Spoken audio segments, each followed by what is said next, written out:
د میدان وردګ ولایت په مرکز میدان ښار کې د هغه دوه کورنیو ترمنځ دښمني په دوستۍ بدله شوه چې شاوخوا 40 کاله مخکې پیل شوې وه. دیني عالمان وایي د جګړې پر ځای باید د لورو ترمنځ پخلاینه وشي. د دواړو ترمنځ باید اخلاص موجود وي، نه چل او فریب. طرفینو ډیر مسؤلیتونه دا ده چې وروسته له جوړې وروغې نه اختیار ورکولو نه د صلح منځ ته راتللو نه بیا وروسته له هغه نه باید د ورونو په شان ته زندګي وکړي. پخوانی هر څه چې تېر شوي هغه له ذهنه شکه وباسي.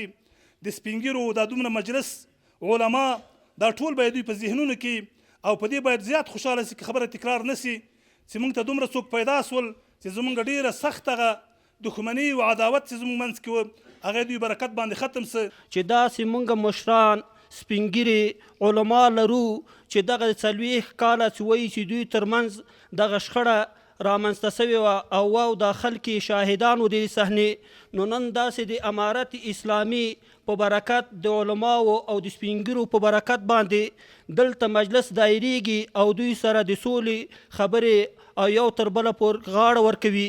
پخلا شوې کورنۍ خوښې دي چې د کلونو دښمنۍ بیرته په دوستۍ بدله شوه. دوی له نورو خلکو هم غواړي چې خپلې دښمنۍ پرېږدي او یو بل ته د دوستۍ لاس ورکړي. نو له دې دولته مننه کوو او دوی ته ما د الله د رضا په خاطر که دوی بیا هم کوم اقدام کوي ما بخیلي دي بیا هم بخم. ته د ما دغه پیغام ده وروره دا زور نه ده چې ته ولې خونریزي کې ته نرسه د سولې هغه له ځانه جوړ کړه وینه تویدل بند کړه. مور مثال خبرې دی مرحومانو بس مورد شهادت موضوع هر څه چې و منګه یو بل ته اپه وکړله.